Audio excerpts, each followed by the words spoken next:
Shonen has given us some of the most treasured series in all of anime. But did you know that Shonen goes way back before anime? Before manga even? It's true. And I'm gonna take you on a journey. We'll encounter deadly foes. We'll get a hell of a lot stronger, and mark my words, we'll find the One Piece. Okay, I'm totally bullshitting you. It's a journey through the history of Shonen. You think this is gonna be fist-fighting a demon lord? Complete buffoonery. I'd marry a demon lord. Anyway, let's dive into the anime archives, shall we?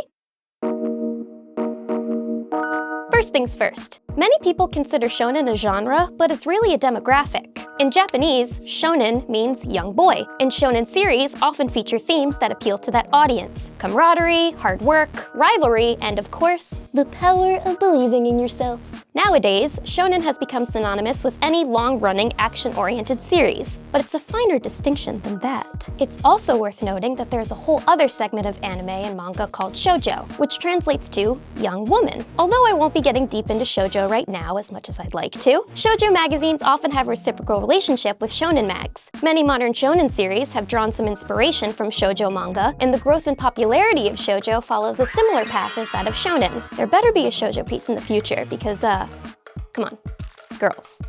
They're amazing. So where did shonen get its start? The concept originated way back in 1895 with a children's magazine called Shonen Sekai, or the Youth's World in English. Shonen Sekai was designed to unite Japan's young boys under a single banner. To achieve this goal, they gathered an eclectic collection of children's content from around the world and featured some original stories as well. Much of what they published was so aimed at boys in the 8 to 18 range that there were almost no female characters to speak of. Sounds like a boring time to me. And that trend would hold true in shonen for quite some time. If you wanted to follow the adventures of a female protagonist, you had to pick up a shoujo magazine instead. While Shonen Sekai's pages lacked, well, anyone other than men and boys, they often included patriotic war stories, Japanese history lessons, a variety of cereal box-esque toys, translated foreign stories like Jungle Book and Jules Verne's 2 Years Vacation, and most importantly, the prototype for manga. The prototype was called Monogatari. Monogatari were typically heavily illustrated prose stories, basically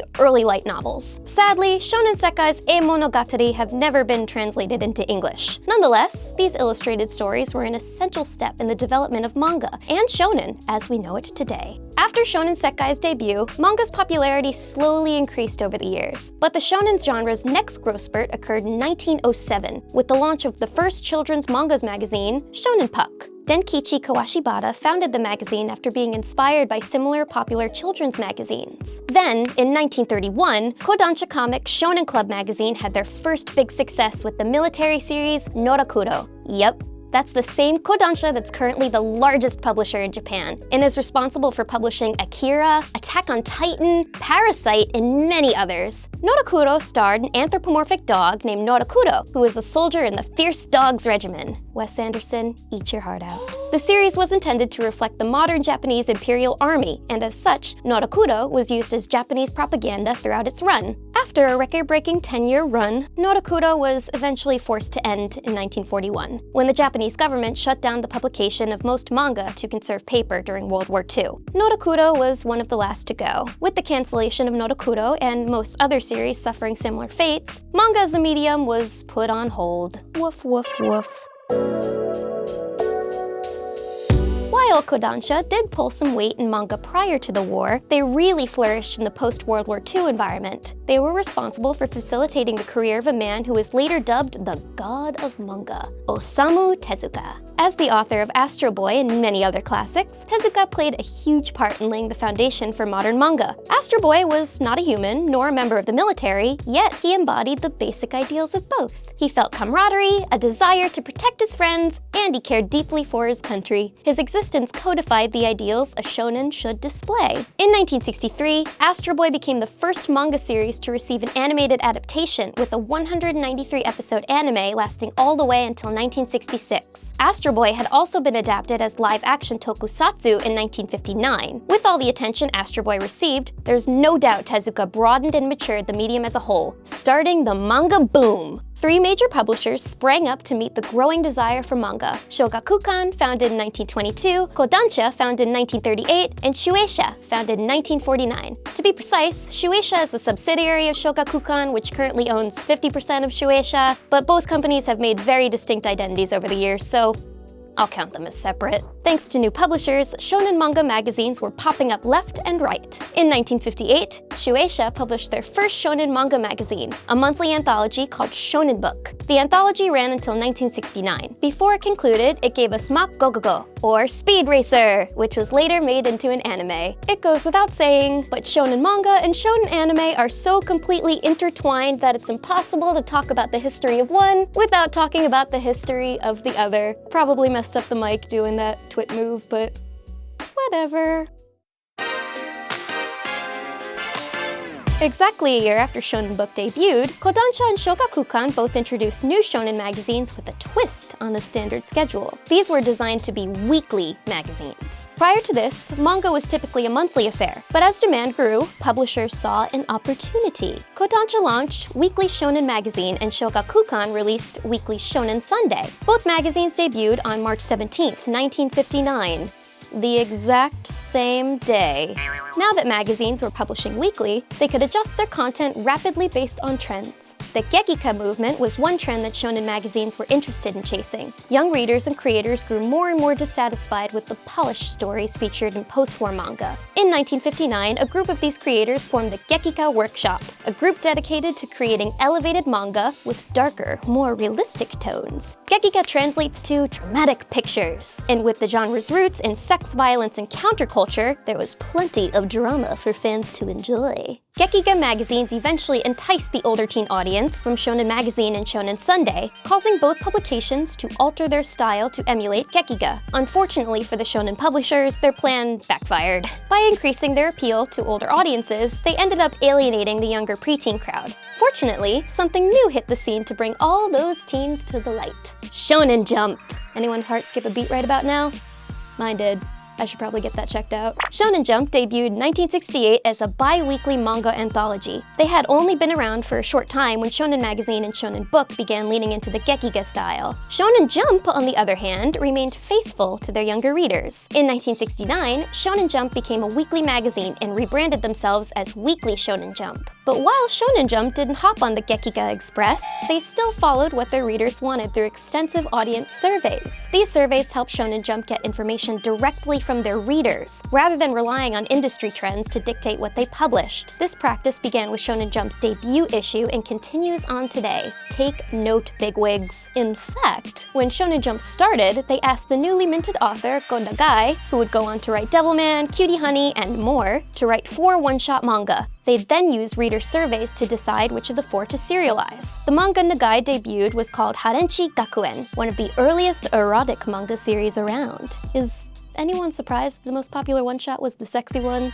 Teens love the serious, racy humor, and the fact that their parents hated it. While I'd normally say, yeah, stick it to the old people, the parents actually had good reason. Harenchi Gakuen inspired elementary school students across Japan to mimic the series' iconic skirt flip move. Well, obviously this didn't sit well with adults. It marks one of the first times that manga's popularity made its way into the public consciousness. Because of course it had to be skirt flips. Well, skirt flips aside, by the early 70s, Shonen Jump had surpassed both Shonen Magazine and Shonen Sunday in popularity. Part of Shonen Jump's success came from them making the best of a bad situation. Since they were the newest manga magazine around, veteran authors from the other 2 anthologies were hesitant to leave their stable jobs. Shueisha had to make do with a younger crop of authors. Among them were Keiji Nakazawa, creator of Barefoot Gen, and Fujio Akatsuka, creator of the early magical girl manga Himitsu no Ako-chan. As the 70s went on, shonen series continued to grow in popularity. In fact, many series received anime adaptations shortly after their debuts. And by shortly, I mean just like a few months after the manga's premiere. For example, Go Nagai's Devilman manga launched on June 11th, 1972, and the anime adaptation premiered less than a month later on July 8th, 1972. Thus, a sacred bond was forged, and mangaka everywhere would have to sweat ridiculous deadlines to avoid creating anime hiatuses forevermore.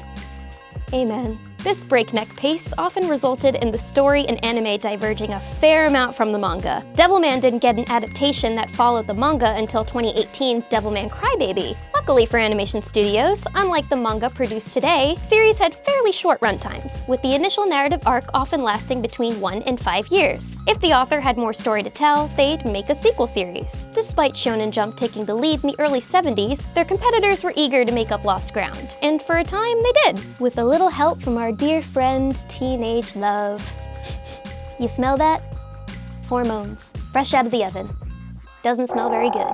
In 1978, Weekly Shonen magazine introduced the romantic comedy manga Tonda couple. A year later, Weekly Shonen Sunday serialized their own romantic comedy, Rumiko Takahashi's Urusei Yatsuda. Then they released another rom-com called Touch in 1981. On top of that, Shogakukan, who, as you might recall, owns Weekly Shonen Sunday, debuted another rom-com, Miyuki, in their monthly publication, Shonen Big Comic. I'm sick of all this romance. Where's all the blood? I'm zen now. As with the Gekiga age in the 60s, shonen artists borrowed traits from shoujo, like cut cheekbones and exaggerated facial expressions, and incorporated them in their own work. Once again, Shonen Jump had to make a choice. This was the rom-com gold rush, and they were the only magazine without a heavy-hitting romantic comedy. The staff held a meeting to decide if they wanted to test out rom-coms with an issue of one-shots, or stick to their guns like they did during the Gekiga age. After an editorial meeting, they decided to stick to their guns and double down on Shonen Jump's focus on everything masculine. Fist of the North Star, which stars Macho Man Kenshiro, debuted shortly after that. It was a breakout success, and Shonen Jump sold issues like hotcakes. The 1980s also brought other classics like Saint Seiya, JoJo's Bizarre Adventure, and possibly the most influential series since Astro Boy, Akira Toriyama's Dragon Ball.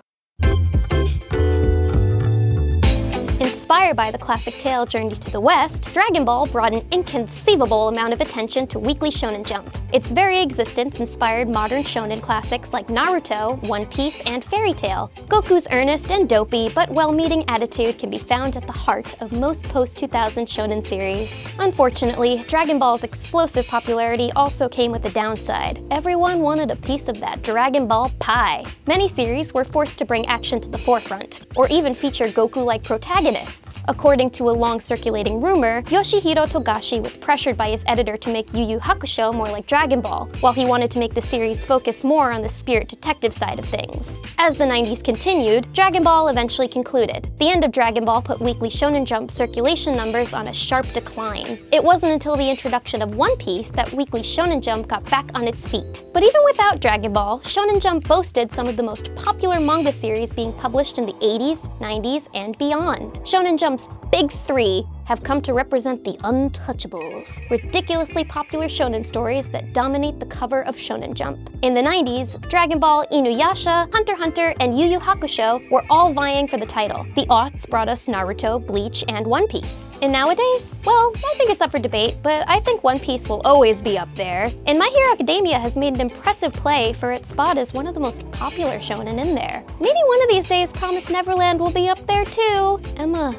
this bitch needs you up there. Over the last 20 years, we've seen possibly the most progressive and mainstream-leaning era of shonen yet. Stores across Japan are stocked with shonen goods, and some series are even getting their own stores. For example, One Piece has multiple Mugiwara stores around Japan. Many series now get stage adaptations like Weekly Shonen magazine's Fairy Tail, and shonen protagonists have also evolved. They cry now. Don't you love that? I do. The protagonists have actually followed a trajectory similar to real celebrities. While in the early days of shonen they were used as propaganda, representing an idealized vision of Japanese masculinity, they've since become public figures that are more driven by consumerism than patriotism. In the US, advertisements for the 2015 Ford Focus used Dragon Ball characters to help promote the car. In Japan, they used famed anime doctor Blackjack to help sell box sets for the American TV show House. Shonen itself has slowly but surely transformed from a boys' club to a genderless set of ideals. While the genre began by excluding anything feminine or female, there has been a huge uptick in both female authors and protagonists in shonen over the last 20 years. Fullmetal Alchemist, which is widely considered one of the best shonen produced in the last 2 decades, was written by a female author. 2 series currently running in Weekly Shonen Jump, Act Age and The Promised Neverland, both have female protagonists, both of which I would die for. Act Age, in particular, isn't even a fighting manga. The series is about the psychological and social struggles an actor faces while mastering their craft. Nevertheless, Act Age still holds all of the ideas of camaraderie, hard work, and the power of believing yourself found in classic shonen manga. Shonen may no longer be about beating somebody to a pulp, but hey, it's still shonen. My name is the one and only lovely Dorrie, and thanks for watching Getting the Robot, your anime explainer.